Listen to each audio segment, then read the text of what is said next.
Well, thank you all for being here tonight. Hi, Carol and Faith. Hi. So great to see you guys. So, welcome to another featured author chat. Tonight, we are with Julie Mayerson Brown, who I have gotten to know over the years and love keeping in touch with her and seeing her amazing books come out into the world, which she's going to tell you about in just a minute. So I have two very quick announcements. So next Thursday night, same time, is going to be Carol's featured author chat. So I hope everybody can join us for that. I can't wait to talk with her then. And then it will be the end already. I can't believe it. So the following Sunday, I believe that is, and I have to look at my cheat sheets here. Anyway, it's the last Sunday in July, which of course, my papers are all crazy. Here it is. The 27th, July 27th at 7. That's a Sunday. That will be our wind down and winner's toast, where we get to celebrate our grand prize winners from summer reading this year. So if you guys have been reading your books, be sure to post those in. There's a pinned post for the books that you are completing in the categories. Make sure you're doing that. And make sure that you are chiming in the comments and all the posts, because that's how you earn points. So we'll have a points grand prize winner, and we'll have a reader grand prize winner. So, all right, all that is over and done. And now I am focusing on Julie. Thank you so much for being here. And would you please introduce yourself and just remind people about what you write? Okay, so my name's Julie, and currently my Clearwater series is small town feel good women's fiction with romantic subplots and family drama. And there are 5 books in the series. I can't remember what order, if there's more questions coming, but there are 5 books in the series plus a YA novella, which is a sweet little holiday story.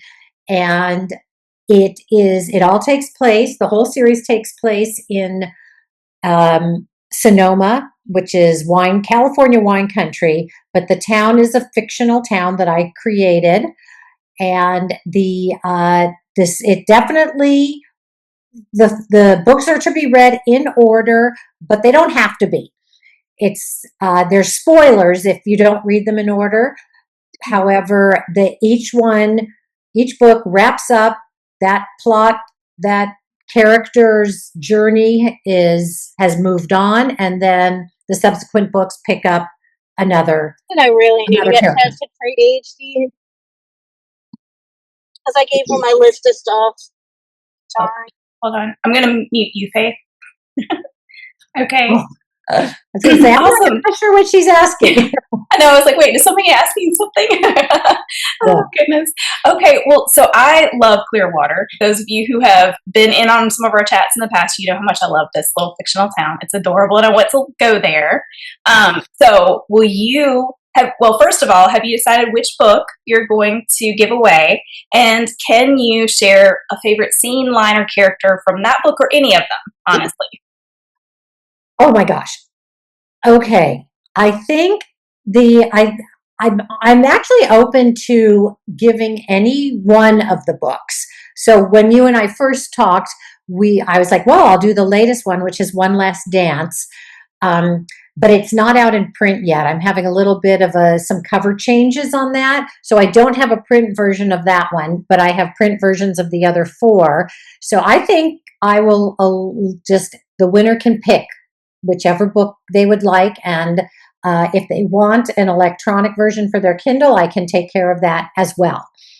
And as far as if I have a few favorite lines, there's one in the most recent book where one of the characters is she's kind of a secondary character, but she's big, an Instagrammer, influencer, and she's having a fight with her boyfriend, and he's criticizing her for being, you're constantly on your phone. And she says, do you have any idea how much pressure it is to pretend to be somebody you're not all the time? Something to the effect of that. So, and isn't that kind of what social media creates, is people are not necessarily who you see on social media. So There's good and bad, right? good and bad on the social media. Exactly. That's great. Okay, so I am curious. So now that you have this complete series out in the world, and it's amazing and wonderful, and I haven't read the latest, but I can't wait to. So, what inspired the Clearwater series? And did you always know that it was going to be a series? Or did you think it was just starting out as one book? Okay. Well, I'll answer the second question first. No, I never thought it was going to be it just didn't occur to me that it could be a series until after I had published the first book, and I got so much feedback that everybody loved this secondary character who is Patty and she was the sidekick best friend in the first book, and I decided to give her her own story. And once I started the second book, I thought, well, I have to do at least 3 because 2 is just a what's a 2 book called? A trilogy is 3. I don't even know what it is. Yeah, something. 2 books are just 2 books, but 3 is a trilogy, and then 4 is a series. So that's how. And the book was inspired a long time ago when I first started writing fiction, and my first publisher asked me for a holiday novel, and I had started a story about a ballerina, and I was like, "You mean like a Christmas story?" And she's like, "Yeah, we want holiday stories are huge." I'm like, "Well, let me think." I was like, "Wait a minute, that ballerina story could really do well placed at Christmas time." So that is what inspired book 1.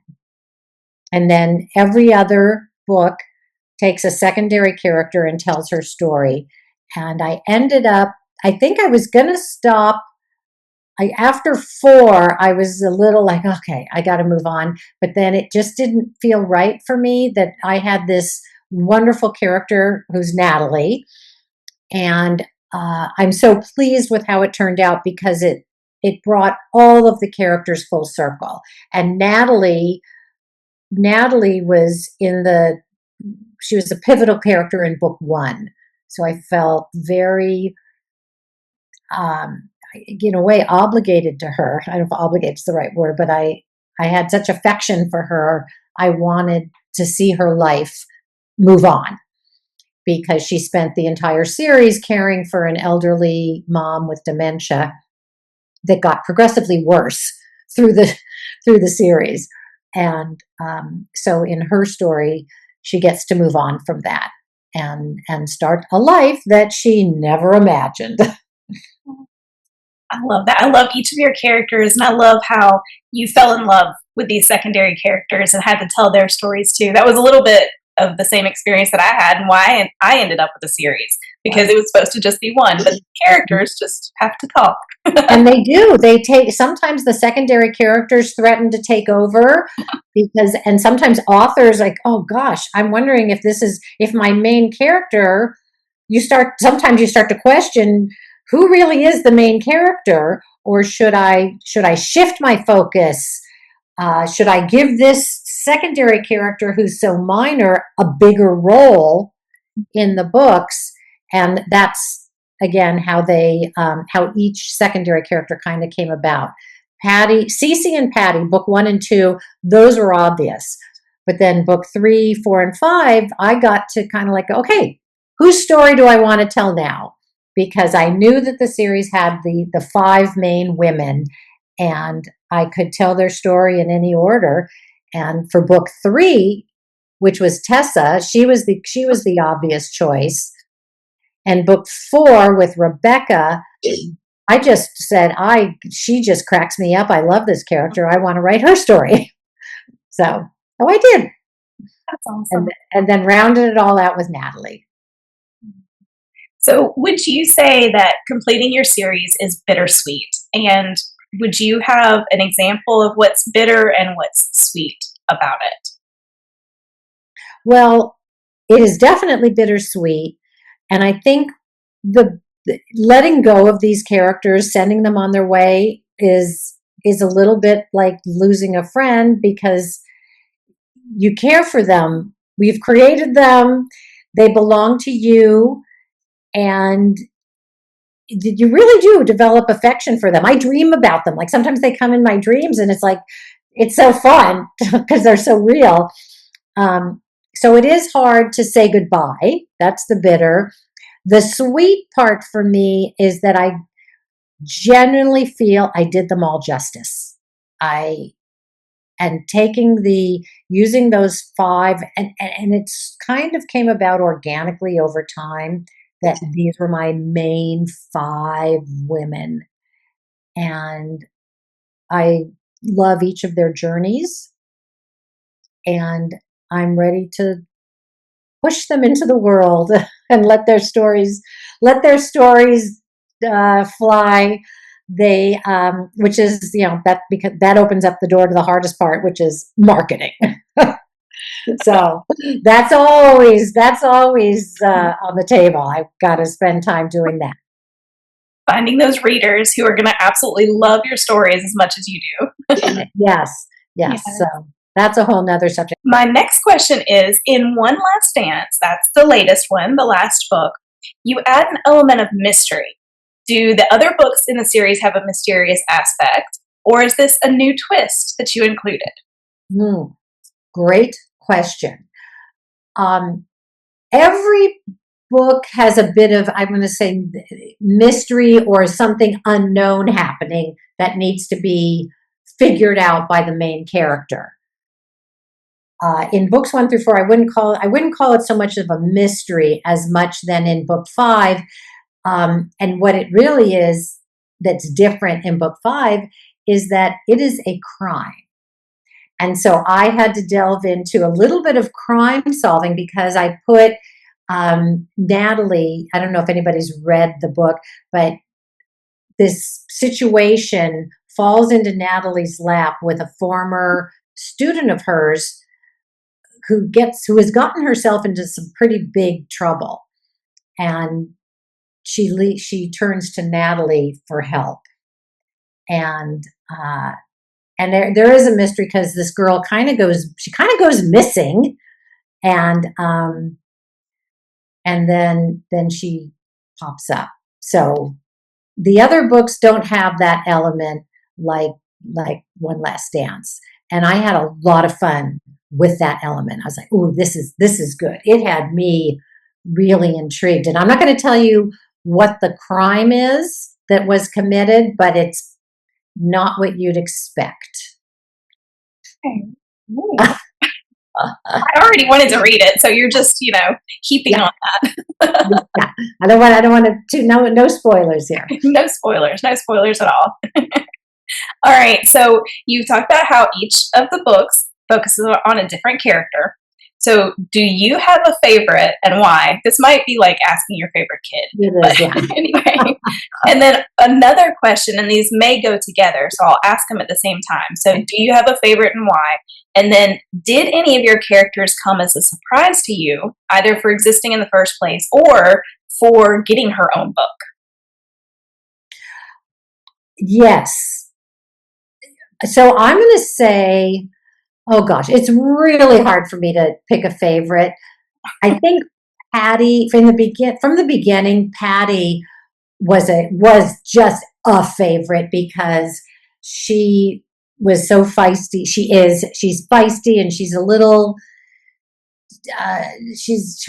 Her personality is spicy, and she says what she thinks, and she was very fun to write. So and she's the main character in book 2. The one who surprised me the most was Rebecca, because I created Rebecca when I was doing the little novella, and that started out as a short story that I was writing for some other project, and I created this very outspoken but sweet funny girl. She's young. She's the youngest. I did not expect her to take on such a big role.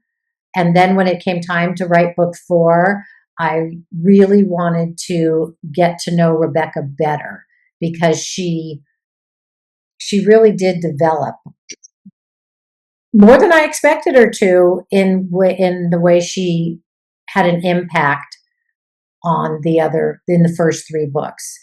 Because she wasn't in book 1 at all. She was in book 2 and a big part of book 3. So she kind of was the next, and then I realized, oh my gosh, she's really important. And if you recall book 4, then focusing on her allowed me to create a whole nother set of characters with the grandfather figure and then the guy who became her love interest. So she took me in directions that I was not expecting and that just really delighted me. So she's another, all my children are my favorites, but Patty and Rebecca were probably the most fun and the most interesting when they came to exist. I know, I love each one of your characters, and I think I could sense that development of Rebecca. Like, I felt like she was writing herself into your books more and more, and so it was no surprise. Well, and she is called the Everywhere Girl because she popped up when I was writing her in book 3. It was like she popped up everywhere because it seemed like every time I was writing a scene, I was like, "Uh-oh, here comes Rebecca." And I just so I would sometimes I had to push her out the door, but that's another reason she was so much fun, because she works here and she works there and she pops up there and she's just, everybody runs into her all over the place. So she was just great fun. Well, and I think it's definitely a testament to you as an author that your characters are just so strong, that they have these very strong voices, and it just made sense for them to each tell their story. So that's a really cool aspect, I think, as well. Thank you. All right. Oh, my voice tonight, y'all. It's crazy. I'm going to have to keep sipping on this water. All right. So those were my main questions dealing with Clearwater series. And I want to see if our participants tonight have questions for you before I ask you our final wrap-up questions. But I do have one more. And, well, you know what? Let me see if anybody asked this. I'll keep it to myself. So I'm going to open it up. So if you guys have questions for Julie, go ahead and either just unmute and ask or drop it in the chat. Either way. I have one for Julie. Hey, Carol. Hi. Okay. Do you write organically or do you plot out all of your characters? Because the way you speak, it's like you said, sometimes your characters take over. Because I know that's what happens to me. I can't plot out and outline and all that. I've tried. It doesn't work for me. I know the dilemma. I firmly believe in outlining. I am not great at it, but whenever I start, I kind of do more of a timeline, and I have a couple of outlining, my favorite, I guess you'd call her blogger and podcaster, is K.M. Weiland. I think I mentioned her every time I talk to Joy. She's got a very good outline process that works for me. And what is her name again? It's K.M. Weiland. I think her name's Katie, and it's K as in Katie, M as in Mary, and Weiland, Weiland. And if I were home, I could pull her book off my shelf and show it to you, but I'm not at home. And I like the way she explains how to plot and what kinds of things should happen at what point in the novel. So I generally follow that, or loosely follow that.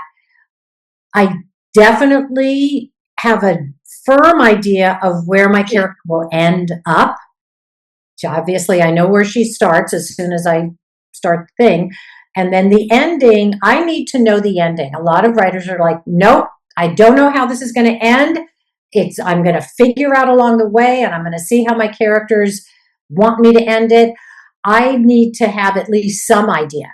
Now, that doesn't mean that I'm for sure going to end there, but for me, the process involves the steps that one step leads to another. So I'd be what you might call a plantser, which is a plotter and a pantser, because I'm just always, I'm a little unsure.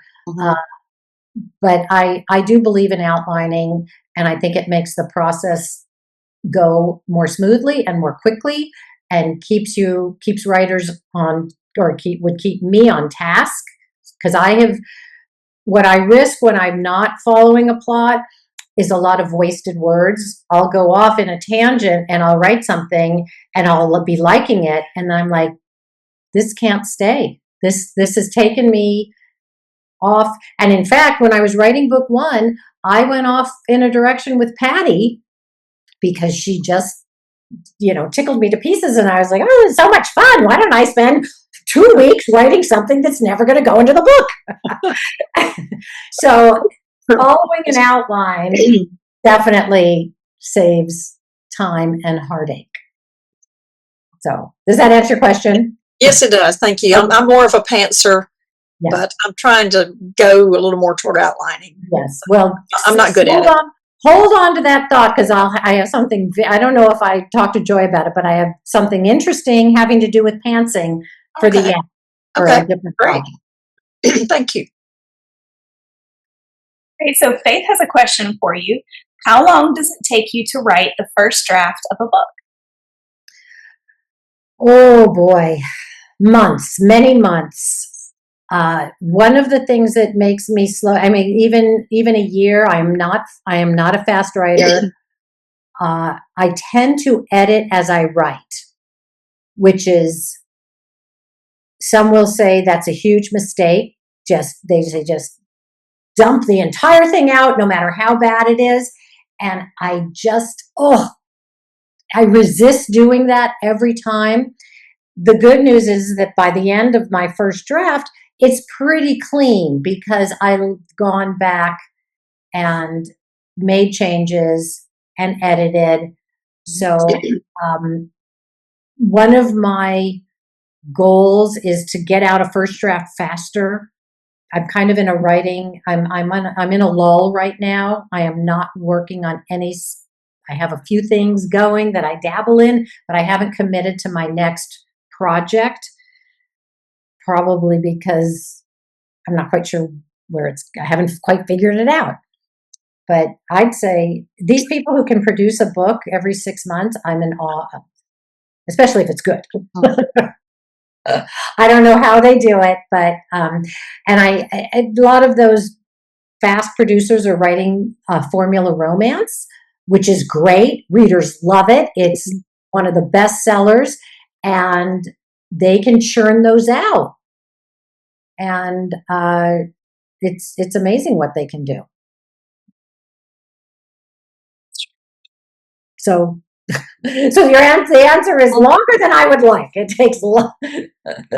Yeah, and Faith said, but it isn't quality. It may not be. I don't know. So any other questions? I had one. I've read Long Dance Home and the Christmas novella. Oh, so you read Rebecca's. That's where Rebecca came from. Okay. I have to admit, I didn't care for her. Okay. But my question is, from reading those two, I kind of got the feeling that they're probably considered like women's fiction. Yes. I call it romantic women's fiction, or small town feel good women's fiction with romantic subplot, because it is not one of the struggles in that genre, if you will, is that it's not prescriptive romance. And if somebody who is a really firm romance reader picks it up and thinks it's going to be romance, they're not going to be pleased particularly. I do have there's always a happy ending, or a happy for now, at least at the end. So yes, I would call it contemporary women's fiction, feel good, small town. That Okay. type of And so the rest of my question with that is, Mhm. do you start when you write that, well, or any genre, do you start out with that in mind, or does that just kind of develop as you're writing? With what in mind? With my genre in mind, Yeah. or Yeah.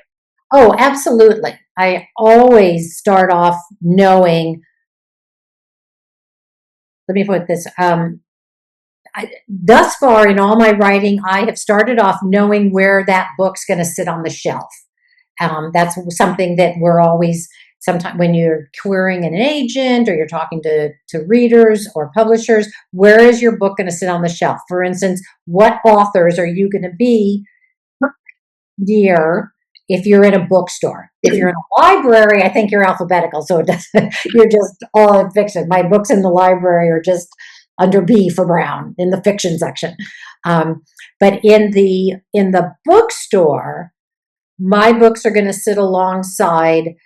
There's some, I mean, the big names that you would know would be Debbie Mackenber, Robin Carr, Cheryl Wood, Susan Mallory, and there's many others who write. Pamela Kelly. These are the authors who write similar to me. Some of those veer closer to romance than mine, but I'm always very much aware of where is this book going to fit in the marketplace, and what readers am I targeting with this story. Does that make sense? Because if I didn't do that, I think I would be, again, I'd be all over the place. So, and it's interesting what you said about Rebecca, because Rebecca was a challenge in the novella, because that's a YA book. It was, the assignment was to write a young adult thing. So the main character was, I think her name was Lindsay, in A Clearwater Christmas, or Christmas, and I think it's A Clearwater Christmas. I wrote it so long ago, but it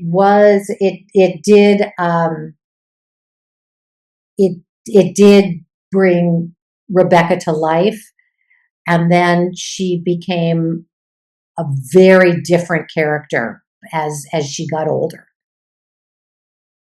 I know I would agree with that, because I can't remember exactly how I felt about her when I read the novella, but I definitely loved her so much more with her own book, like as the series went on. But then in her own book, so that's book 4, right? The Everywhere Girl. Mm-hmm. Yeah, The Everywhere Girl.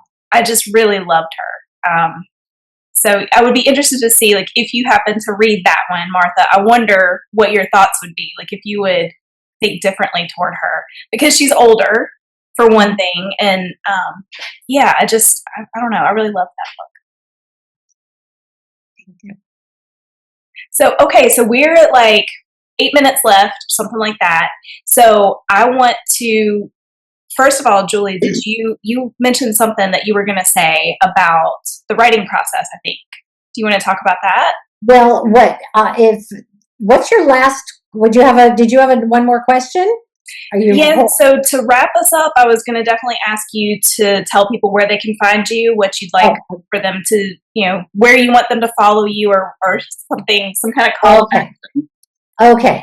So I will share the project that I've been working on that I just launched. And Joy, I'm not even sure, you probably saw my posts. I belong to Women's Fiction Writers Association. It's been just one of the best things I ever did, was joining that organization and getting attached with some of the women who I'm really friendly with now. And so my writing partners, we started a little critique group. The 3 other authors and I got together to help each other brainstorm. And would you read a few pages? Would you do this? well, 2 years later, we have produced a book. The four of us wrote it's called The Accidental Life of M.F. Asher. And I wanted to, if I could bring a picture of it up on my phone and show it to you, but I don't know if you have it handy, Joy. You're aware of it, right? Yes, I am. Actually, that was going to be my question if I threw in the extra question. It was going to be about okay. Well, it is very different. And I'm not sure how my main readers are going to fit. Some of the readers who follow me on my in my newsletter have really liked it. Some of them don't want to read it. It is definitely, I went from PG deep into R-rated category, territory, partly because the other writers they had very different writing styles and created very different characters. So, and I think, Carol, it was your question about pantsing or plotting. We ran the gamut with four of us. I was the most dedicated to following an outline. And on the other end of the spectrum, one of the writers absolutely did not want to follow an outline at all. So we had to figure out how to make that work. And it did, and we are thrilled with the book. It launched just this past April, and it's doing well, and people like it, and the reviews are good, and so I'm very excited about that project. And I actually was working on that project while I was working on One Last Dance, so that was being in two very different places at the same time, and somehow we made it work. And that project took over 2 years. That project took a long time, but it's definitely got a following. It's a good book, and the author name, it's a pen name. IVH Booker is the pen name that we selected, and it's 4 authors writing it's a collaboration, and it was great fun and very hard work. And very different. So if I would say to any reader, if your cup of tea is the more clean and wholesome or sweet romance or stuff, this is not for you.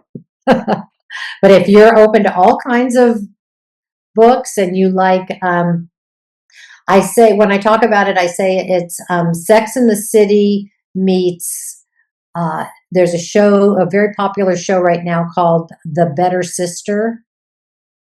And so I say Sex in the City meets The Better Sister.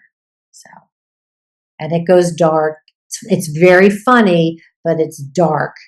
And the tagline is 4 writers, 4 genres, 4 reasons to kill. And so hopefully that intrigues enough people. So will there be more from IVH Booker? We are talking about it. Yes, there will. We are planning a second book. We've already begun a loose outline because I insist upon that, but it hasn't. So we're starting to see how that takes shape. So it's very fun. It's a very fun project. Well, if you want to get a link to share in here, you can. And then while she's doing that, does anybody else have a question? We've got like 3 minutes left. I see the chat. There's something in the chat. My screen I'm opening the chat. Oh, okay. There we go. If you want me to give you a link, you know what? I'm just going to, does anybody have any other questions while I try and figure out how to pull up a link? Okay, I am going to give you the link to it on Amazon. Let me see if it comes up here. Oh, good. Here it is. And it is not yet in my website. My website is having a bit of a redo. It needs updating. My website only has Clearwater in it.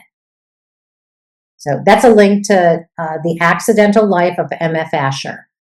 And I could screen. I'm not going to screen share because I don't want to share my screen. That could disrupt our whole thing here that Joy has so beautifully set up. So but my website, which is simply julieMayersonBrown.com. That's my website. And my email is julieMayersonBrown@gmail.com. So I'm very easy to find. I'm on Instagram. I send out a newsletter once or twice a month. I try and do twice a month, but those take time too, as Joy knows. Anybody who does does anybody else do a newsletter? Yes. Do you have one? Yeah. It takes a chunk of time. So, Mine did not go out today. I apologize. Life happened this week. Maybe I'll get one out tomorrow to explain the life that happened. Okay. Yes. Because that's what's a lot of these newsletters. This is why you haven't heard from me in a while. My car broke down, my this, my that. Life happens. Life gets in the way for sure. Well, thank you so much, Julie. Thank you for being here with us. Thank you for having me. It's always a joy to see you, Joy. It's always a joy to see Joy. You're such a delightful person and so generous with your time, and you're just a great person to have in this writing world craziness. Well, thank you. And this is truly a joy for me to have events like this, to get to chat with other authors and have readers talk with them too. So thank you all for being here. And I'll get this replay up as soon as I can. It may be tomorrow, but it will be coming, I promise. So y'all have a great night. Okay. Thank you, Joy. Thanks for coming, everybody. Bye. Bye-bye. Thank you.